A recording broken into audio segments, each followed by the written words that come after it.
¿Hay medicamentos o no hay medicamentos? En los laboratorios están full de medicamentos. Por un lado, no le despachan a las operadoras farmacéuticas porque las operadoras farmacéuticas le tienen una deuda inmensa, porque las EPS no le pagan. Porque sencillamente las EPS que deben guardar una cosa que se llaman reservas técnicas, que es la plata que reciben, guardarla para pagar, no la guardan. ¿Qué hacían con ese dinero? De todo, comprar clínicas, que no era, la plata no era para eso, prestárselo a los socios y crean empresas o hacen viajes o lo sacan para afuera también. ¿Cómo es que los gobiernos anteriores han permitido todo este robo sin hacer nada? Participaban en ello. Mira, un caso patético. Medimás fue creado en el 2017. Creo que con $1 millón de pesos de capital. Le dieron 2 millones de usuarios y dijeron aquí tienen $1 billón de pesos que entra en el activo. A los 2 años estaban debiendo 2 billones de pesos y quedaron 2 billones de pesos fuera del sistema porque alguien se lo robó. ¿Y quién era el ministro en ese momento? El doctor Gaviria. El Estado interviene cuando la situación de la EPS es insalvable, que debe más de lo que tiene. La nueva EPS tendría que estar intervenida en 2018. Gente, ¿quién era el presidente en el 2018? Creo que era Santos. Pero o sea, 6 años después la interviene Petro y la culpa es de Petro. Han colocado esa etiqueta de que el Estado nos paga, el Estado nos paga. El viernes pasado, el Estado estaba 100% al día con las EPS. Se ha perdido el sistema aproximadamente unos 35 billones de pesos. ¿Quiénes son los dueños de todas esas EPS que han desaparecido y que se han robado esos 35 billones de pesos? Tenemos 15.000 viajes de ambulancia a una sola persona. Tenemos 20 y pico mil muertos tratados que le dieron tratamiento, le dieron pastillitas, le dieron atención después que se murió. Dime las 3 cosas de impunidad más desagradables que has encontrado. Primero, las reservas técnicas. Me parece asqueroso que tengan que no se hayan guardado 18, 19 billones de pesos de los recursos que recibieron. Sí. Y ahí no es que fueran unas cuantas, no, fueron casi todas las que han desaparecido, todas las que están intervenidas y parte de las que no están intervenidas todavía. Segundo, que fue cuando verificamos los estados financieros que le entregaba Sanitas a Supersalud, con diferencias billonarias en los activos, diferencias billonarias en los pasivos, diferencias billonarias en los costos y en los ingresos. Eso significa doble contabilidad. Eso es asqueroso una empresa tan grande.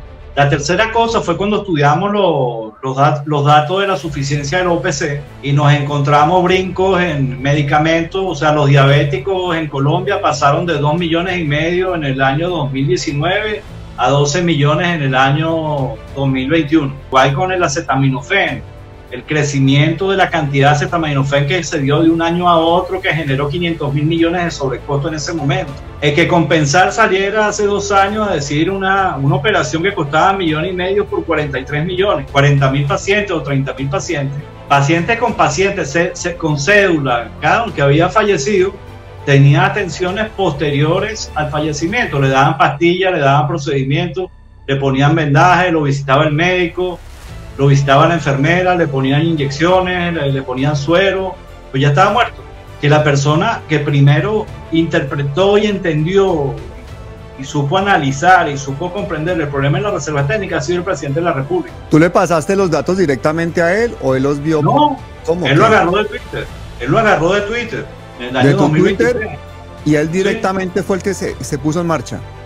Él se apersonó del problema. Estos son palabras mayores.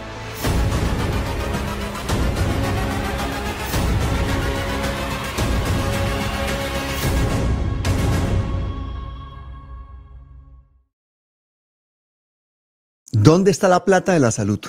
¿Dónde está la plata de la salud? ¿Dónde están 100 billones de pesos anuales desde hace 3 décadas? ¿Dónde se ha quedado todo ese dinero? Esa labor de averiguar eso se la echó a los hombros el profesor Vicente Calvo, que fue el que destapó este gran escándalo del robo de la salud.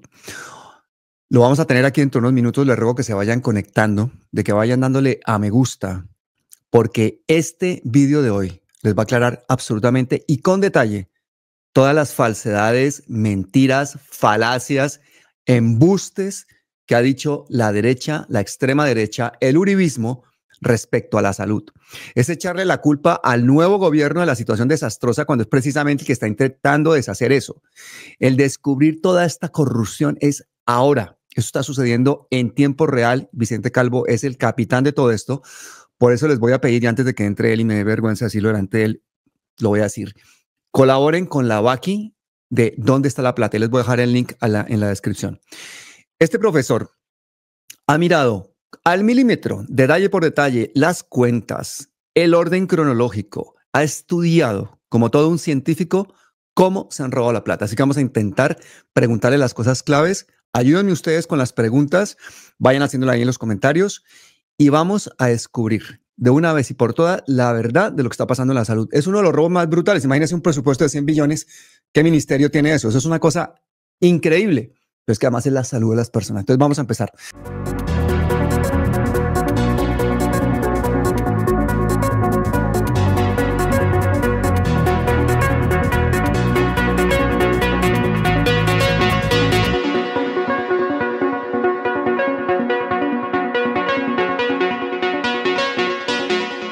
Creo que ya está por aquí Vicente. Vamos a encontrar a Vicente. Vicente, bienvenido. Pablo, ¿cómo estás? Muy buenos días. Muy bien, ¿tú qué tal?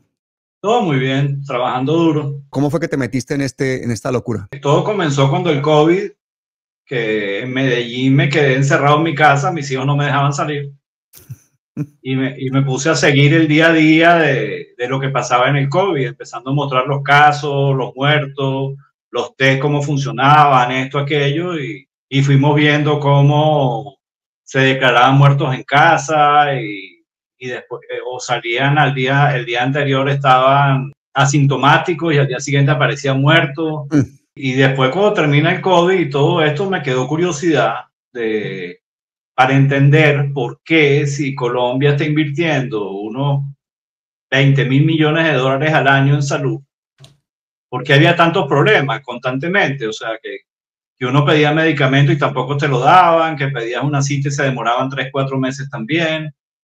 ¿Qué es lo que pasaba en la salud? ¿Por qué? ¿Qué hacían con los ingresos que recibían? ¿Cómo funcionaba el sistema? Nos encontramos con la página de Supersalud y vimos que estaban los estados financieros y empezamos a bajarlos, empecé a bajarlos. Ya la gente está haciendo sus preguntas. Yo te ruego el favor de que me digas qué fue lo más grave que encontraste con el manejo del COVID en Colombia. Los test, desde mi punto de vista, tenían un problema grave, que los resultados se daban 15 días después. Si la enfermedad duraba entre 8 y 10 días y yo reportaba los diagnosticados 15 días después, ¿okay? Yo no podía reaccionar, no podía cuidar a mi gente con resultados tan tardíos. Ese es el mayor problema que viene el COVID y eso ocasionó 140.000 muertos oficiales, pero 200.000 personas muertas en el transcurso de la pandemia. Vicente, ¿cuál era la razón de ese retraso? Para mí los test se convirtieron en un negocio porque reportarlo a los 15 días era mejor no hacerlo. O sea, ahí te genera una sospecha. Si te están dando resultados tan tarde, ¿para qué lo estás haciendo? Vicente, ya tenemos las primeras preguntas aquí, la gente se está conectando, la gente está compartiendo la señal, gracias a todos por darle a me gusta.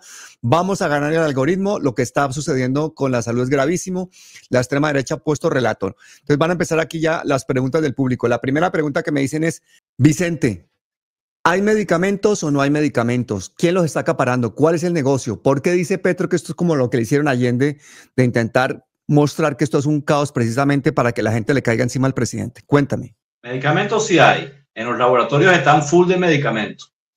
Los laboratorios que son los que producen. ¿Qué pasa? Por un lado, no le despachan a las operadoras farmacéuticas porque las operadoras farmacéuticas le tienen una deuda inmensa.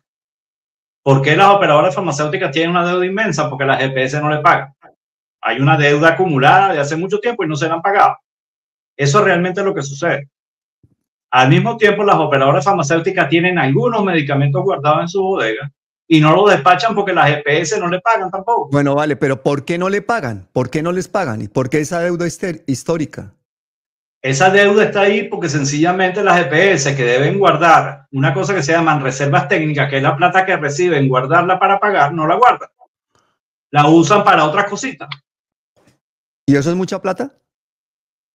Es mucha plata. Ahí hay por lo menos en la historia de los últimos 10 años se deben haber ido, nosotros determinamos unos 13, 14 billones de pesos. 14 billones de pesos.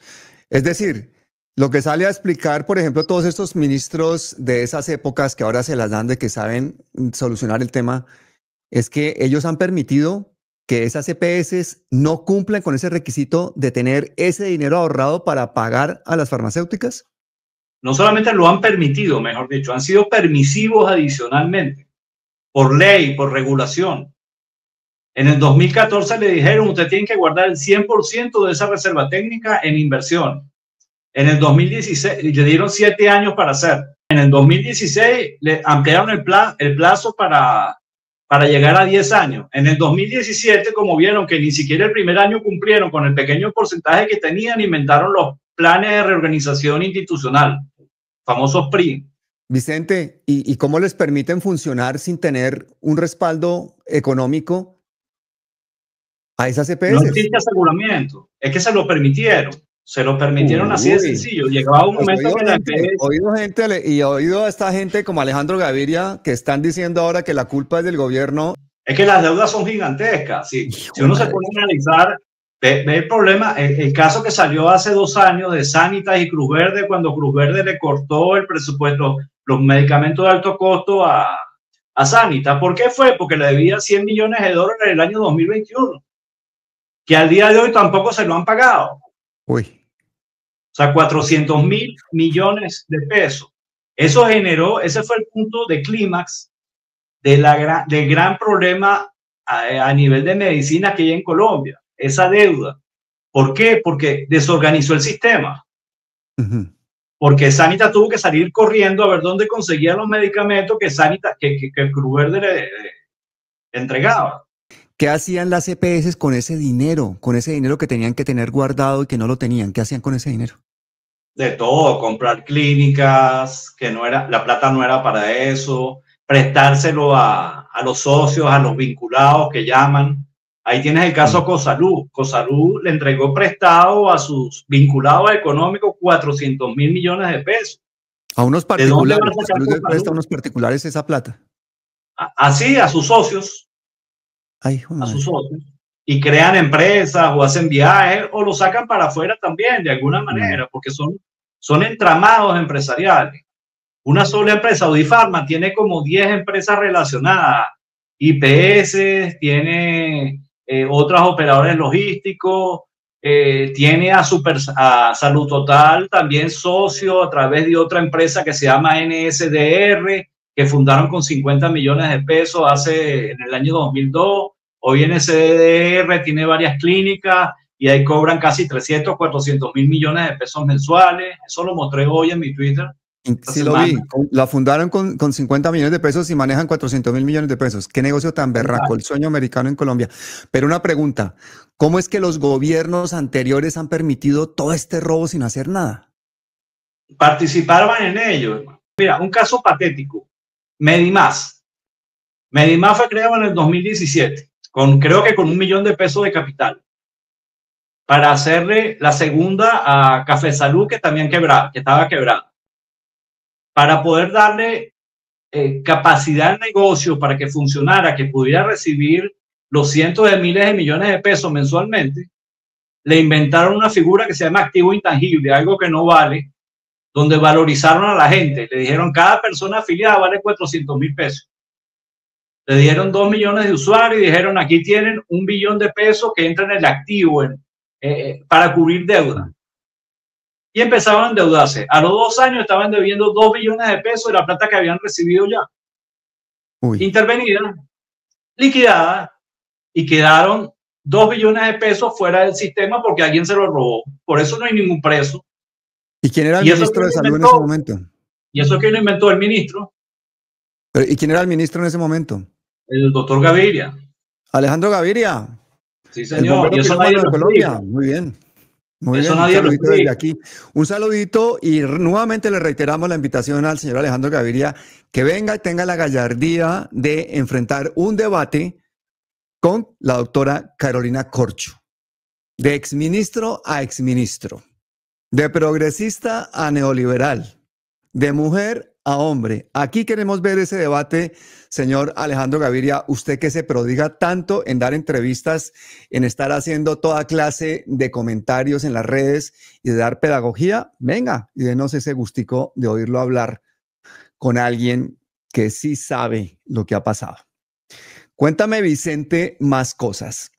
¿Qué es eso de que la gente, la extrema derecha está diciéndole a la gente todo el tiempo que ahora la salud está a manos del gobierno y que el gobierno es el culpable de este desastre que está pasando porque todas las EPS las tiene intervenidas? Cuéntame cuál es la realidad de eso. ¿Qué le podrías decir tú a la gente al respecto?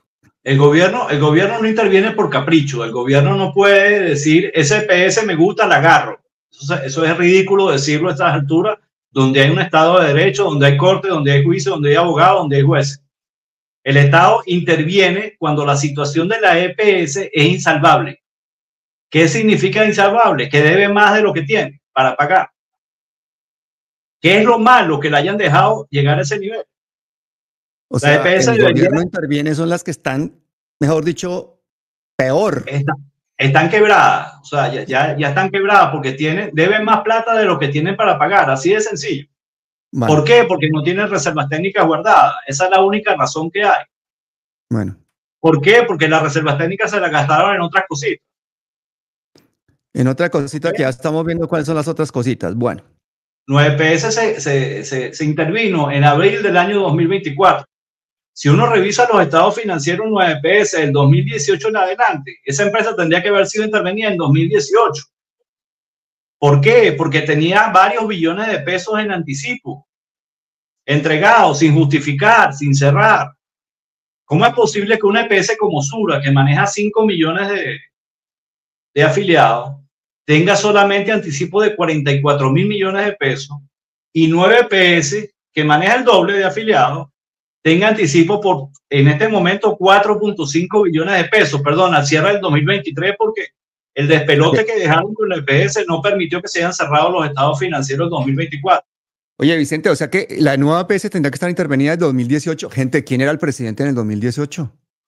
¿Quién era el presidente de Colombia en el 2018? Creo que era Santos. ¿Era Santos? Es que ni siquiera era Duque.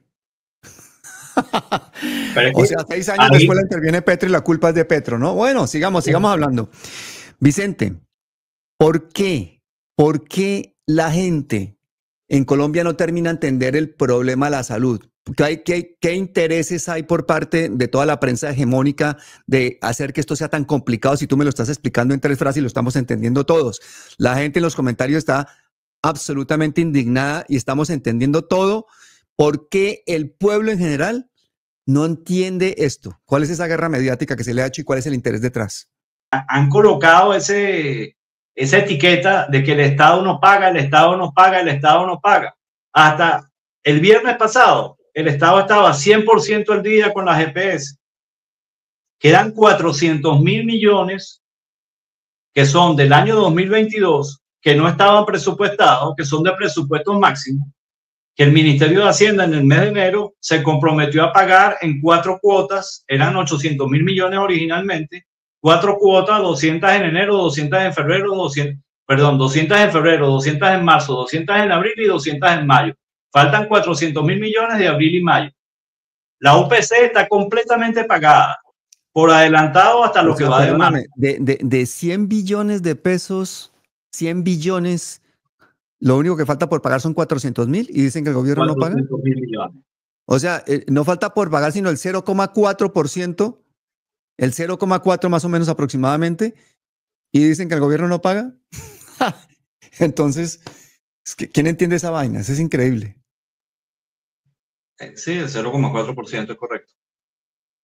No, hermano, esto es increíble. Es que hasta yo que soy médico estoy entendiendo los números que estás contando. Mira, aquí hay un trino tuyo que llegó, bueno, pero ¿cómo así? Pones tú, en el 2020 había 8 billones en deuda. 2020, gente. ¿Quién estaba de presidente en el 2020? Gustavo Petro, me parece que no, ¿no? Había 8 billones de deuda. Hicieron un invento llamado Acuerdo de Punto Final. Y gran parte de ese dinero desapareció. Y casi toda la deuda permaneció de las EPS a las IPS. Es decir, le seguían debiendo dinero a las clínicas. 413.000 millones de hoy. Esos son centavos con relación a lo que se mueve en el sistema. Y más se robaron en Cosalud en 3 días de noviembre antes de ser intervenida. O sea, la cantidad de cifras tan brutales que se han robado son tan impresionantes que no nos caben en la cabeza y por eso tampoco entendemos el tema. Cuéntame, así como en un ejemplo concreto, ¿cuánto se han robado antes de Petro y cuánto se han robado durante el gobierno de Petro en la salud en Colombia? Por decir algo. Mira, el número total que hemos tenido haciendo cálculos con las intervenidas, con las liquidadas en la historia, se ha perdido del sistema aproximadamente unos 35 billones de pesos. Fácil. Fácil, fácil. Espera. 35 billones de pesos son 35 millones de millones. Sí, señor. Es que esa cifra no le cabe a uno en la cabeza. Pero es que si tú ves, sale Salucop, queda debiendo 2 billones, no, sí, desaparece. Espera, 35 billones de pesos. Y para hacer un resumencito así, ¿quiénes son los principales ladrones de eso? ¿Quiénes son? No, han sido las EPS desaparecidas. ¿Y quiénes son los dueños de esas EPS desaparecidas? Hay de todo ahí, pero también hay políticos detrás de eso, hay juntas directivas, pero son colombianos, son extranjeros principalmente. ¿Quiénes son los dueños de todas esas EPS que han desaparecido y que se han robado esos 35 billones de pesos? Hay colombianos y extranjeros, hay de todo. De todo. ¿Hay gente de la oligarquía colombiana? Con toda seguridad, sí. Vale. De esa gente que se ha robado plata, ¿tú has escuchado que algunos de esos sean los que salen ahora en los medios a decir o a dar soluciones? Sí, muchos hablan, o hablan tras bastidores o hablan directamente. Hay ministros responsables que refutan todo lo que se quiere hacer hoy en día, pero ellos permitieron que esto sucediera. Claro. Una pregunta, el otro día salió la exfiscal Angélica Monsalve a proponer una solución que yo dije, se la voy a preguntar a alguien que sí sabe, que es el profesor Vicente Calvo. Ella dice que se le debería dar el dinero de las ADRES, el dinero de la salud de Colombia, se le debería dar a un banco extranjero. ¿Qué opinas de eso? Eso no tiene sentido. Lo que hay que hacer es blindar la ADRES lo mejor posible, que el proceso siga mejorando tecnológicamente, que está excelente, que pueda mostrar día a día lo que va haciendo, como lo está haciendo, mostrando a quién le gira y cuánto le gira. Eliminar el gran problema que hay ahora con el giro directo, es que las EPS siguen decidiendo a quién le pagan, sino que sencillamente que se haga una relación directa entre las EPS y los prestadores, sean clínicas, hospitales, privados, públicos. O sea, las EPS deciden a quién le pagan, pero eso también quiere decir que también deciden a quién no le pagan, ¿no? Tal cual, ellos postulan, ellos deciden a quién le van a pagar y cuánto. Ellos deciden qué hacen con el dinero hoy en día. O sea, si uno ve el caso, por ejemplo, Sanita le sigue pagando la misma billonada hoy en día que le pagaba antes a su clínica. O sea, ¿por qué? Porque el ADRE es un girador ciego. El ADRE lo que recibe es instrucciones de la EPS. Claro. Lo que hace muy bien el ADRE es no entregarles la plata para que ellos la usen en otras cosas. Porque le dice anticipadamente, voy a retener el 80% de lo que te tengo que dar y lo voy a usar para pagarle a las clínicas y hospitales que te prestan servicios. Ahora, si hay corrupción en esa relación de la EPS con la IPS, donde, por ejemplo, del 10% de lo que te facture, te voy a dar el 10% de comisión. Que eso existe en el sistema. ¿Es ese tipo de comisiones que se manejan a ese nivel? ¿Un 10% de mordida? 10, 15, a veces hasta más, inclusive, me atrevo a decir. 10% de billones de pesos, gente, es que ahí está el tumbao. Ahí está el tumbado tan tenaz, que son las comisiones. Cuando ellos hablan, por ejemplo, de que a quién le pagan y quién no le pagan, imagínense si ellos mismos han hecho clínicas de ellos, pues le pagan a sus clínicas y a las otras no, ¿no? O sea, eso es otro de los truquitos, ¿no? Y ponen a las pequeñas IPS a sufrir, porque primero no les pagan bien, segundo no les aumentan tarifas nunca. Hay clínicas que le están aumentando la tarifa del año 2025 un 3%, cuando la OPC subió 5 y pico por ciento, por ejemplo, claro. Y se los quedan para ellos. O sea, hay un maltrato al prestador a nivel general. Y hay unos prestadores que se han prestado a hacer negocio. Bueno, cuando tú estás hablando de maltrato al prestador, estás hablando de maltrato a los hospitales, a los médicos, a las enfermeras, al personal paramédico, ¿o a quién? A todo lo que implica ser un prestador. Lo que tiene prestador aguas abajo queda maltratado. Porque hay médicos que se oponen a la reforma a la salud. Eso es una vaina que yo no he entendido. No sé. Es que se ha vendido muy bien la figura de que la salud significa EPS, y eso es una falsedad. Se ha vendido, la imagen es esa, y realmente la salud está en manos de los prestadores. Y los prestadores, nadie con la reforma los está perjudicando. Al contrario, la reforma lo que dice es que los va a ayudar. ¿Por qué? Porque van a cobrar cronológicamente de acuerdo, ellos pasen su factura. Porque la gente dice, uy, que van a acabar con las EPS, piensa que van a acabar con las clínicas, los hospitales. No, gente, las EPS son las empresas que hacen de intermediarios, hacen de comisionistas, se quedan con la plata y ellos les pagan a las IPS, que son los hospitales y las clínicas. Es que el problema es que eso jamás se tendría que haber llamado EPS ni IPS. Se habría llamado intermediario y hospitales. Y lo que me preguntan aquí también, Vicente, es si es verdad que a esos intermediarios, a esas EPS, les dan el dinero por adelantado. Sí, todos los meses se lo entregan por adelantado, le entregan la plática, se la dan, se la giran, salvo a las intervenidas hoy en día que se la están reteniendo y los están obligando a pagar el 80% a la clínica. Y eso era lo que pasaba, por eso el caso de la reserva técnica es tan importante, porque ellas realmente, teóricamente, no son intermediarias, son aseguradoras. Como estamos en el país del Sagrado Corazón, es como un acto de fe, no, venga, hermano, yo le voy a dar a usted toda esta plata y espero que usted esto lo emplee en la salud de los colombianos. Usted verá, ¿no?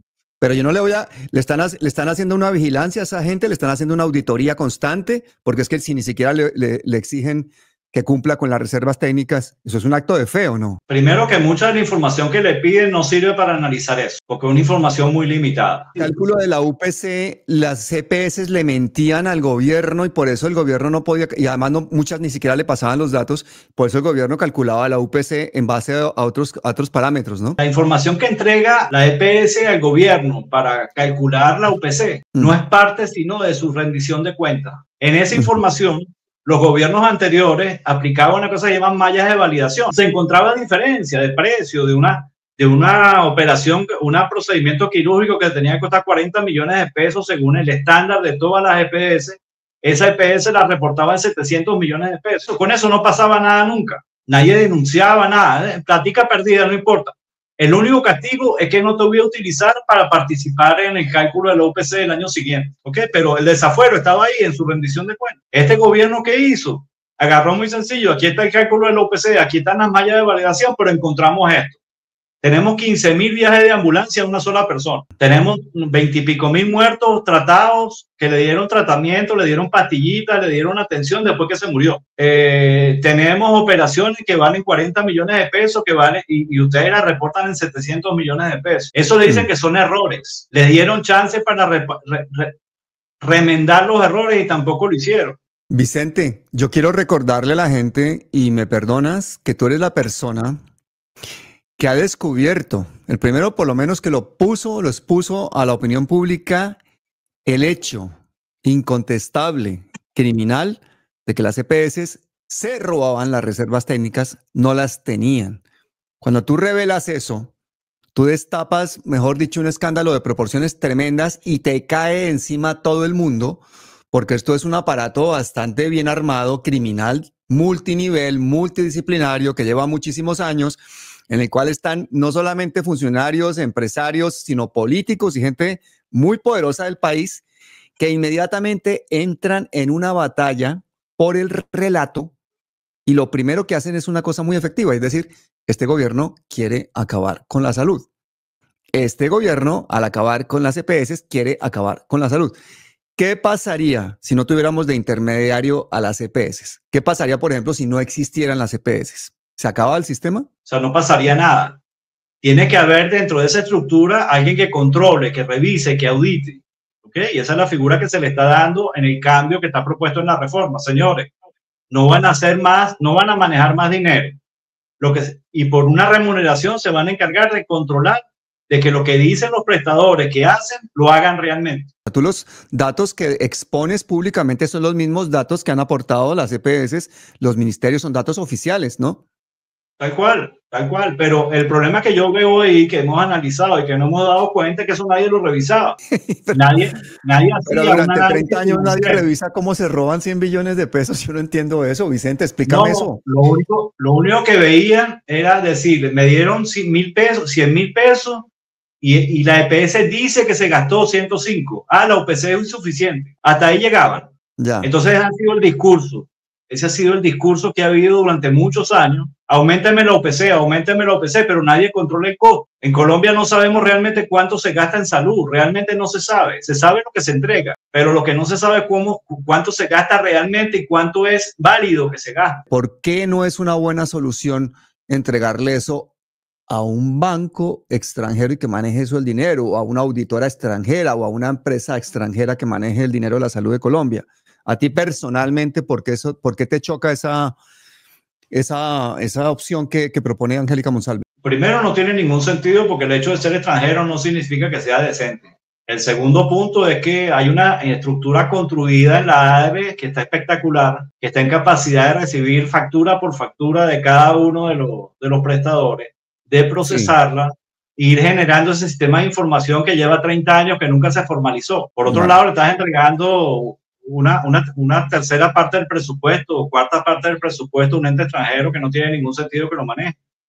Esa plata tiene que quedarse en Colombia y es de los colombianos. O sea, no es plata para un tercero que lo tenga guardada. ¿Por qué toda esta impunidad? ¿Cuál es el papel de la fiscalía? Mira, ellos tienen que hacer investigación, el trámite legal es complicado también, lleva tiempo, las investigaciones, buscar la prueba. La carga de la prueba realmente está en las EPS. Para meterse una EPS, un monstruo de empresa, porque cada EPS es un monstruo, por la cantidad de plata que recibe, la cantidad de transacciones que tienen que meter auditores experimentados a hacer revisiones con los datos que tiene la EPS, empezar a revisar conciliaciones bancarias, revisar números, esto, aquello, dónde se fue trazabilidad de la plata, entenderlo, ver documentos. Eso lleva mucho tiempo también y tampoco se hace. Lo que sí deberían hacer la fiscalía de alguna manera es acompañar los procesos de intervención. ¿Por qué? Porque en el momento que se interviene una EPS, lo mínimo que debería pasar ahí al reportarse incumplimiento financiero es por lo menos medidas cautelares contra los propietarios y las juntas directivas. Porque cuando una EPS llega a ese nivel, recibiendo plata por anticipado y con patrimonio negativo, que es un absurdo, y lo repito, en ese momento se intervino la EPS porque no cumplió, inmediatamente, yo diría mínimo arresto domiciliario, para que no se involucren en las investigaciones como está haciendo el señor de Consalud. ¿Qué opinas del trino del presidente cuando le dice a los queridos amigos de la Blue Radio que las deudas de los bancos, de las entidades financieras, entre ellas las de las aseguradoras financieras en salud, no pueden ser asumidas por la sociedad colombiana porque eso se llama socializar pérdidas para privatizar ganancias? Eso sería aún un verdadero delito contra las finanzas públicas. ¿Qué opinas de ese trino? Completamente de acuerdo, no tiene sentido. Esos son deudas de entidades privadas. El Estado ya pagó por esas deudas. Pero ¿y por qué los colombianos tienen que pagar 2 veces los costos? Esos costos ya se pagaron. Esa plata ya se pagó. Adicionalmente, pongan que no se le hayan pagado completa. Cuando uno asume una empresa que dice que es aseguradora, asume el riesgo. ¿Por qué empresas como Alianzalud, como Sura, como Salud Total y como unas 3 o 4 más no tienen patrimonios negativos? Y hablan de insuficiencia del OPC, pero no tienen patrimonio negativo. Es porque tienen reservas técnicas adecuadas, tienen la plata guardada para responder por sus deudas. Esa es la única figura. ¿Por qué las otras están quebradas y tienen patrimonio negativo? Porque no tienen la plata guardada. ¿Qué les dieron para resguardar sus deudas? ¿Por qué era tan fácil robarse esa plata de las reservas técnicas, Vicente? Porque nadie controlaba, nadie tenía idea de lo que era eso. Bueno. La senadora Paloma Valencia en el 2019 dijo en un trino que lo publiqué ahí enmarcado en oro porque lo tengo guardado como referencia, que las EPS tenían 21 billones de pesos guardados y 7 billones para pagar las deudas pendientes. Ella dijo, tienen 21 billones de pesos guardados en reservas técnicas. Y ese es el pulmón financiero del sistema. Ella lo dijo. Cuando nos pusimos a buscar dónde estaban los 21 billones, no están. El cuento a todo el mundo era, tienen reservas técnicas, existen las reservas técnicas, sobran las reservas técnicas. Es el pulmón del sistema. ¿Dónde están los 21 billones? No, sí, no están. Otra cosa que has dicho tú también, Vicente, que me parece importante que la gente sepa, es que en el pasado se les ocurrió poner a los operadores farmacéuticos a comprar y a vender. A los mismos operadores farmacéuticos compraban y vendían. Cuestión que generó un sobrecosto absurdo del sistema. El operador solo debe buscar o recibir el medicamento de laboratorio comprado por la EPS. Anteriormente la operación era directamente el laboratorio con EPS. EPS le compraba al laboratorio y se entregaba el medicamento a través de la EPS. Como el proceso logístico es complicado, se inventaron un intermediario, un mercado libre, ¿ok? Que que tenía bodegas, que guardaba la mercancía, guardaba el medicamento, lo entregaba a la farmacia, a los diferentes puntos de dispensación. O sea, se hizo una logística de distribución.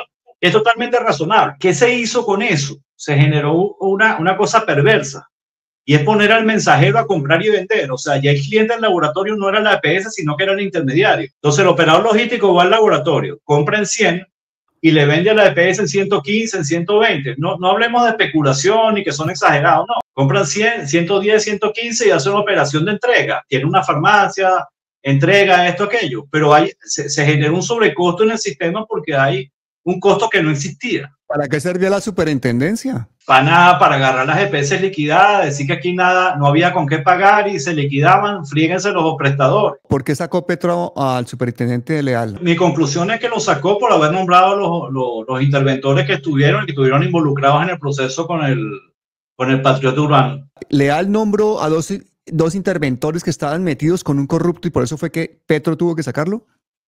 Esa es la decisión que cualquiera hubiera tomado siendo el presidente. O sea, hay un error conceptual de él o un error, no sé, puede haber sido por no caer en cuenta, por no investigar bien, por haberse dejado llevar, no lo sé. Pero el error real es que lo mantuvo bastante tiempo, ¿no? Los tuvo varios meses ahí. Sí. O sea, ahí, y el presidente que lógicamente dice, usted nombró a esa gente que se involucró con este corrupto, hicieron robo, hicieron manipulación, hicieron esto, hicieron aquello, usted va para afuera, señor. Que tenga que salir el propio presidente a bajarse al superintendente es muy fuerte. Sí, ¿no? Pero... Menos mal que el presidente está más atento a muchísimas cosas de lo que la gente cree. Sí. Muchísimas más de las que la gente cree. Puede que se le pasen otras porque es imposible que un ser humano le quepan tantas cosas en la cabeza en un día, pero fíjese, ahí por ejemplo estuvo muy potente y honesto y rápido y transparente en ese cambio del superintendente. ¿Ah? El doctor Leal hizo un buen trabajo también hasta donde pudo. Sí, yo me acuerdo que él iba a las EPS y grababa y con su móvil, mira qué está pasando aquí, no sé qué tal. Pero por otro lado, ¿cómo mete a dos interventores que están con el corrupto del uranio intentando hacer lo mismo? Personajes curiosos que te hayas encontrado que son dueños de EPS y que tengan relación con nuestra clase política, con los oligarcas colombianos. Cuéntanos eso un poco. No, hasta ahora la evidencia de la clase política está en Cosalud y está en lo que era la junta directiva de 9EPS. En Cosalud estaba, creo que un primo o hermano del doctor Pastrana, estaba un primo o un hermano del doctor Santos.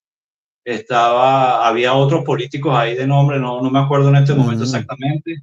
En 9EPS estaba Paolo Holguín, estaba el hermano del doctor Vargas Llera, Enrique creo que se llama él, y había otros políticos en la junta directiva. Hay mucho ruido ahí de las relaciones de Diana Francisca con el caso del magisterio, que ella manejaba fiduprevisora, que maneja muchas parcelas de poder dentro de la salud, clínicas en el Valle, todo esto, pero eso los datos lo tienen bien encubiertos. Y nosotros más que en la política nos hemos metido con los datos. La política realmente no nos interesa, porque esto es algo que se tendría que haber descubierto hace mucho tiempo, indistintamente quién fuera el presidente o qué corriente política tuviera. Un adelanto de lo que hay detrás de Audifarma, gente.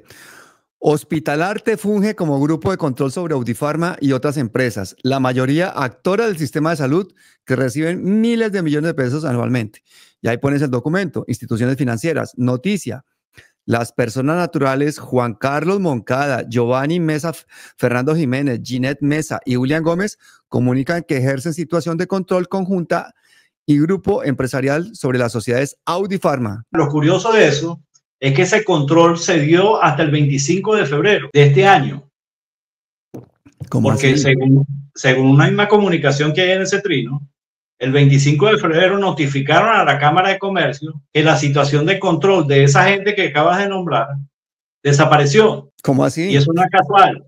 Eso no es casual porque es un grupo que lleva del año 2002 creado. Están dejando al barco 2002, navegar. ¿Quién estaba de presidente en el 2002, gente? ¿Quién estaba de presidente? Contesten ahí.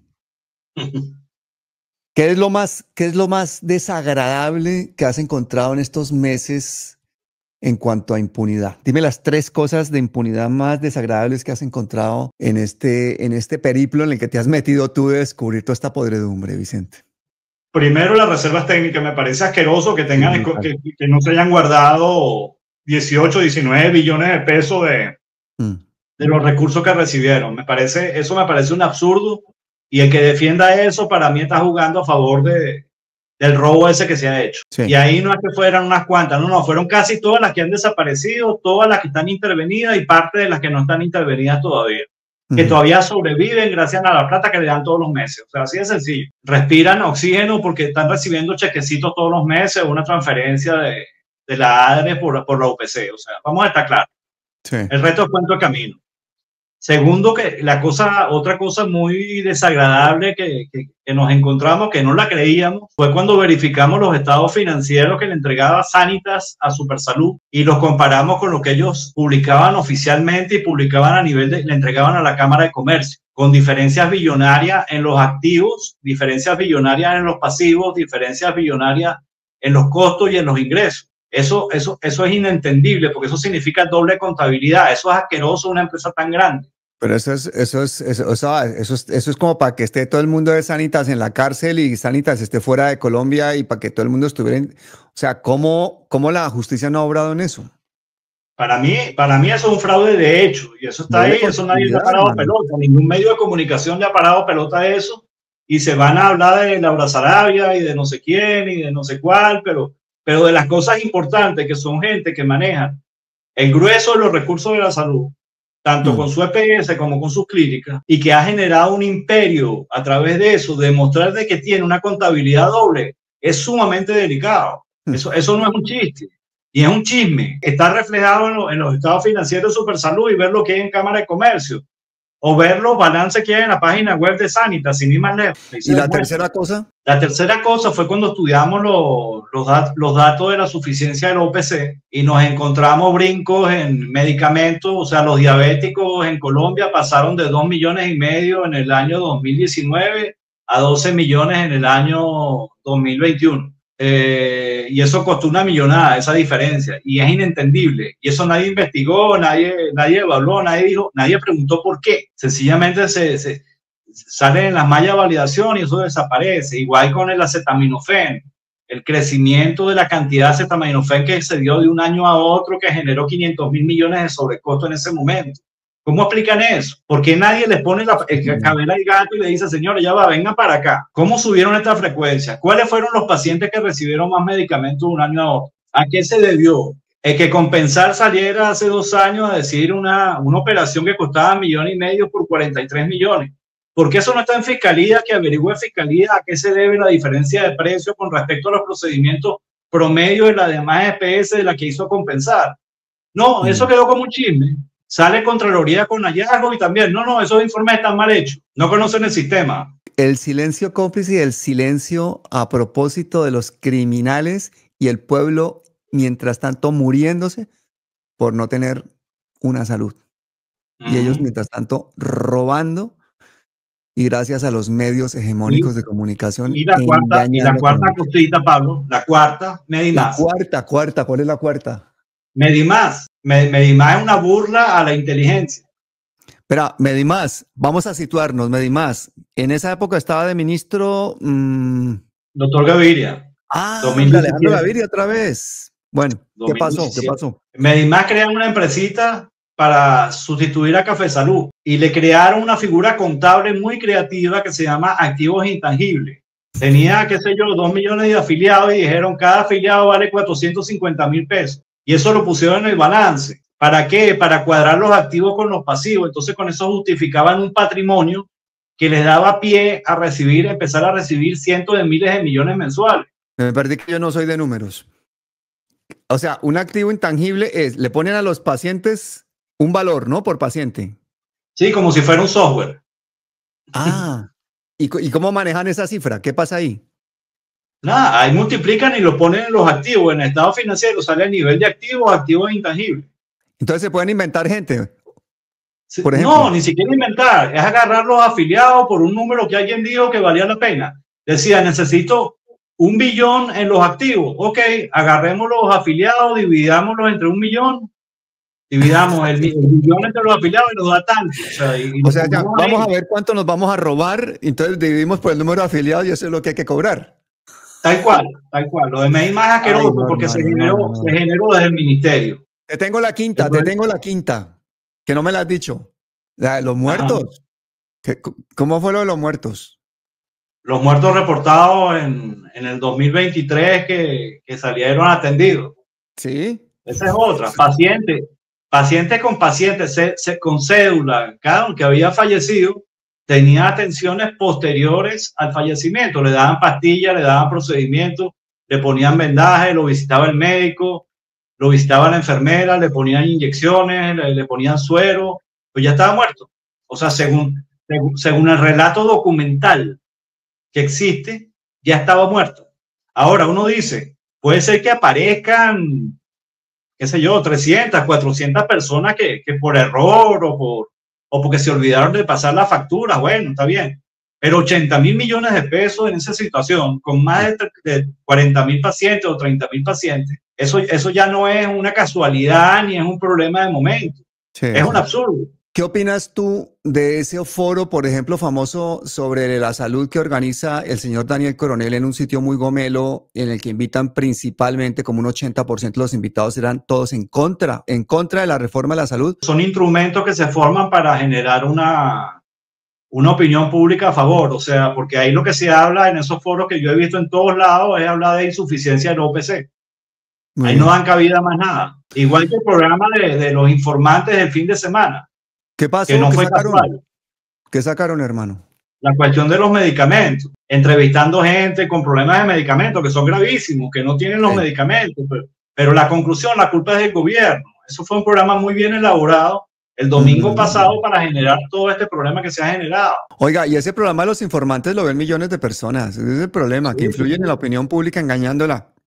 No, pues los que vieron el programa de los informantes, por favor, aquí comenten quién los han visto y todo eso, pues que sepan que la culpa del tema de los medicamentos no fue del gobierno, ya lo ha explicado aquí Vicente, las EPS no tenían las reservas técnicas, tenían que tenerlas para ir pagando las cosas, no las tenían porque se han robado la plata, pues entonces no pueden pagar los medicamentos, las casas farmacéuticas, los laboratorios tienen los medicamentos, pero las casas farmacéuticas no pueden llevar esos medicamentos porque ya no les pagan hace mucho tiempo. Entonces, el dinero de la salud, el gobierno lo ha pagado por adelantado, nos lo ha contado también Vicente Calvo. O sea, no es un problema de que se esté desfinanciando el sistema ni de que el gobierno lo esté desfinanciando, ¿no, Vicente? No, el gobierno, desde el punto de vista financiero, está cumpliendo su función. Y el sistema no ha cambiado en ese aspecto para nada, porque la reforma no se ha aprobado. Entonces, el gobierno está cumpliendo su función como gobierno. Bueno. Que sigan habiendo bandidos dentro del gobierno y dentro de las instituciones del Estado, con toda seguridad que sí, porque estamos repletos de bandidos por todos lados. Mira, pregunta contundente, ¿qué opinas de Alejandro Gaviria? Que me parece muy irresponsable lo que hizo, lo que dejó de hacer y lo que está haciendo. La gente te va a ayudar en la Baki. Les voy a poner el enlace ahí en la Baki y también aquí debajo. Ayuden en la Baki porque ¿dónde está la plata? Fue el que lo averiguó. Fue Vicente, gente, fue Vicente. Vicente, ¿qué opinas de Carolina Corcho? Carolina Corcho, una luchadora de primer nivel que se ha enfrentado a estos demonios con mucha valentía y que ha puesto el dedo en la llaga. Ella siempre, y no de ahora, lleva por lo menos 10, 15 años haciéndolo y defiende una posición muy digna en el sentido del deber ser. O sea, el deber ser es que la plata hay que cuidarla, la plata no tiene por qué irse por otro lado. Y que ha carecido de ayuda y que la están atacando demasiado, inclusive culpándola de cosas que ella no tiene la más mínima responsabilidad en el sentido de haber querido ejecutar algo que tiene un sentido lógico que se ejecuta. También te preguntan que por qué la sacó Petro del ministerio. Ahí, por el juego político, básicamente porque había que poner a alguien con más peso político como es el doctor Jaramillo para poder hacer el juego dentro del Congreso para la reforma. O sea, como alguien que venga más del mundo de la política para que mantenga a unos contentos, otros no, y no sé qué tal. ¿Ese fue el juego, más o menos, para cambiar a Carolina Corcho? Con más cintura, pienso que sí. Yo pienso que sí, que realmente esa fue la razón básica y haberla sacado porque vamos a estar claros, llega un gobierno nuevo de izquierda que nunca había gobernado Colombia, se encuentra con una parafernalia institucional impresionante, que sabe manejar la institución porque la sabe manejar, nunca se puede decir, nunca hay que subestimarlo. El gobierno estaba en inicio, la doctora Corcho agarra la batuta de la salud, empieza a enfrentarse a ese cambio paradigmático que significa quitarle el dinero a las EPS. Uy, no, es que le tocó muy tenaz, sí. Tenían que meterle un batazo, o sea, lógicamente tenían que meterle un batazo. Y le tocó a ella. y tocó cambiarlo, o sea, así de sencillo. No lo veo más allá de eso. Ahora, que la culpen de la crisis explícita, si la crisis explícita viene de hace años, cuando empezaron a robarse la reserva, o sea, así de sencillo. Esto es una bola de nieve que se ha formado por muchos años, no se formó en 2 años. ¿Y Jaramillo? ¿Qué opinas de Jaramillo? ¿Cómo está haciendo la cosa Jaramillo? Bien, hay ciertas cosas que le critico porque a veces es desatinado en ciertos comentarios, como el que hizo con el FUMAGI, que es el prueba piloto de la reforma, nada más alejado de la verdad. Pienso que se emociona y a veces sale con argumentos que no son del todo válidos, pero está haciendo un buen trabajo en cuanto a lo que hay que hacer. A mí la política poco me importa Uy, qué bueno, hermano. Entonces podrás dormir bien, qué chévere eso. Y lo estoy viendo sobre la realidad de los números. Y los números indican una cosa y no es la que están vendiendo. Pero fíjate que la política es la que marca por qué esos números sean lo que son. Porque si tuviéramos una política que quisiera beneficiar a la gente, no tendríamos una salud que se la roban tan descaradamente, ¿no? Sí, no, estoy de acuerdo. La política ha sido parte de este desastre. La auditoría forense que se está planteando, que llevamos más de un año planteando para que se investiguen las EPS, genera que la carga de la prueba se ponga de este lado. ¿Por qué? Porque se accesan los datos de ellos. Eso va a descubrir muchas cosas. Eso es parte del miedo que hay a ese proceso. Por eso es que hay tanta tranca, tanta evasiva, tanto impedimento para que las cosas funcionen. Oye, una cosa, Vicente, ¿a ti cómo es que no te ha llamado el ministro o cómo no te ha llamado el gobierno para trabajar oficialmente con esa labor? No, sí me han llamado varias veces y he dicho que no. Me han llamado varias veces y he dicho que no. Ah, amigo, eso no lo sabía yo, muy bien. No quiero participar en el Estado. Qué bueno. ¿Quieres mantener tu independencia para poder seguir diciendo lo que hay que decir? Hay cosas que son tentadoras desde el punto de vista económico, pero no son tentadoras desde el punto de vista moral de uno, de decir, no, ya va. O sea, yo te voy a vigilar a ti también. Muy bien. No quiero que me tranquen. O sea, no quiero que me tranquen la vigilancia porque la vigilancia la sigo haciendo. Sí. Yo critico a la nueva EPS ahora, si está intervenida de que no ha entregado estado financiero del año 2024 en adelante, del marzo del 2024. Entiendo por qué lo está haciendo, por qué no puede, por el despelote que le dejaron, pero alguna alternativa se tendría que haber logrado para que eso no pasara. Que no pasara el no reporte, porque lo que pasó anteriormente pasó, pero que deje de reportar genera un hueco en el sistema, genera un hueco en la información financiera que no se puede evaluar por completo. Ahora estamos con una incertidumbre de cuánto realmente está perdiendo la nueva EPS, porque en el 2023, cuando ellos cerraron, dijeron que estaban perdiendo 400.000 millones de pesos. ¿Crees que la intervención de la nueva EPS o de algunas intervenidas por el gobierno no está siendo lo eficiente que debería ser? No, ¿sabes por qué? Porque ellos se encuentran con muchos problemas y problemas internos en esas EPS. Es que hay mucha gente de los dueños ahí trabajando y que son barreras y son espías dentro y hacen lo que les da la gana. Y hay muchos interventores que se encuentran con contratos que son de las empresas propietarias de las EPS o de los dueños de las EPS, hechos con empresas relacionadas. Y esos contratos el interventor no se los puede sacar de encima. Hay EPS que las facturas que entregan los prestadores los manejan todavía, están intervenidas, pero las facturas las siguen manejando empresas contratadas por los dueños anteriores. Ahora, lo que tiene que quedar claro que la intervención se genera es porque la empresa llegó quebrada, no porque son buenas. Te hacen la pregunta de oro. ¿Qué opinas de Gustavo Petro, de su papel en este tema de enfrentar el tema de la salud, de lo que ha hecho como presidente? Ya sabemos que eres un hombre de números, que eres un científico, de que nos has destapado todo esto y te lo agradecemos un montón, pero te dicen que por favor te mojes un poquito porque a la gente le interesa saber de alguien que no le interesa la política, cuál es la percepción que tiene de esta pelea que está dando el presidente en el tema de la salud. La pelea que está dando el presidente es la adecuada, pues pienso que puso el dedo en la llaga. Y eso había que hacerlo, alguien tenía que hacerlo con ese peso. Sí pienso que le falta ayuda, pienso que la gente que lo rodea no debería dejarlo tanto salir al frente como soldado de primera línea, sino que salgan los demás y no salen muy poco. Y muchos no le dan el mensaje correcto para que él lo transmita.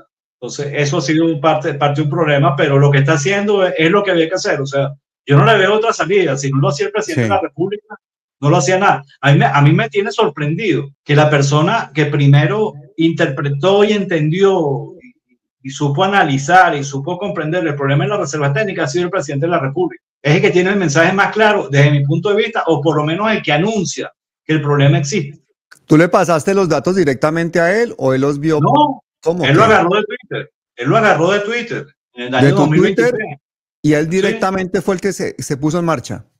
Él se apersonó del problema. O sea, y él está clarísimo con el problema, porque uno ve los trinos que él hace con respecto a eso y no está equivocado. Técnicamente está bien definido. Muy bien. Eso es lo que pienso del presidente. Muy bien, muy bien. No estoy de acuerdo con muchas cosas también. Muchas cosas que no estoy de acuerdo, pero bueno. No, pero dilas, que estamos en palabras mayores. ¿Con qué no estás de acuerdo? No, veo mucha improvisación en muchas cosas en el gobierno y básicamente un problema comunicativo muy grave. Ah, sí. Porque por las cosas que se deben hacer no saben transmitirlas. Pasa muchísimo. Ese es un problema. Sí. Grave, pienso que más grave.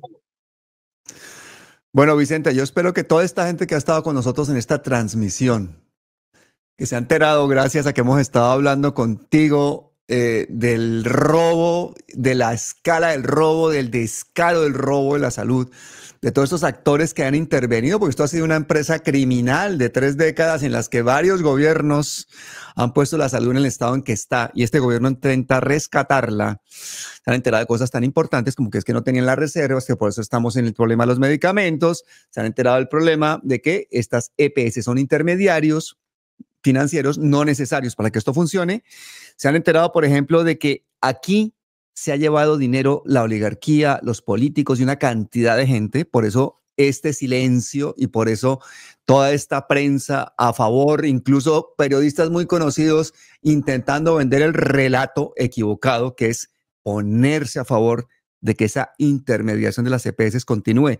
Gracias a tu trabajo, Vicente, hemos descubierto una de las partes más importantes de todo este problema, que fue el de las reservas técnicas, pero tú has seguido adelante y adelante y adelante con esta investigación y nos revelas en tu Twitter, en tus publicaciones todo el tiempo, esto en tiempo real. Entonces eso es un trabajo que nosotros no podemos hacer otra cosa que respaldar estando ahí en Esabaqui. Yo le ruego a toda la gente que esté viendo esta transmisión, que aparte que la comparta, que se suscriba, que entre a Esabaqui, que done, porque ese trabajo es horas y horas y horas, problemas y amenazas. ¿Te han amenazado mucho? ¿Has tenido muchas presiones en tu contra desde que empezaste a sacar todas estas investigaciones? Sí, he tenido varias amenazas de muerte y mucha grosería, mucho falta de respeto, gente llegando, pero este fin de semana hubo una cosa curiosa y ignoré por qué, porque yo de hecho el domingo estuve muy desconectado porque estaba de viaje y cuando llegué a las 11 de la noche me pongo a ver los tweets y los comentarios y cantidad de bots como mandados. Atacar, diciendo de todo ahí, insultos, esto, aquello, pero ellos mismos me generaron 250 seguidores en un día. O sea, no. Tú dices seguidores en Twitter, ¿no? Ajá. Te vas a llevar una sorpresa a la cantidad de seguidores en Twitter que te vamos a generar en palabras mayores. Luego nos lo cuentas. Porque he puesto todo el tiempo debajo de tu nombre, tu Twitter, para que la gente te siga. En este momento la información que recibimos de salud tuya es la información que hay que tener. Y te agradecemos, Vicente, pero infinitamente lo que estás haciendo por el país. Te agradecemos especialmente tu independencia. Yo no sabía que te han ofrecido ser parte del gobierno y fácilmente puede uno caer en la tentación de un buen contrato, y lo digo también como comunicador y como toda la gente que está en esta pelea. Pero claro, eso te autocensura. Eso te limita. Tú has preferido seguir siendo tú mismo. Así que, hermano, te mando un abrazo muy fuerte y te doy la enhorabuena. Bueno, muchas gracias, Pablo. Esta es tu casa, así que... Esperemos que esto sirva y que la gente entienda que no todo es como lo están pintando. Hay mucha mala información que dan y que no es adecuada con lo que está sucediendo y eso los números lo reflejan. Exacto. Y ahora la gente tiene que hacer magia, porque tiene que suscribirse, tiene que darle me gusta y tiene que compartir esta importantísima entrevista con el resto del país. Muchísimas gracias, Vicente, y hasta siempre. Gracias a ti. Gracias, Pablo.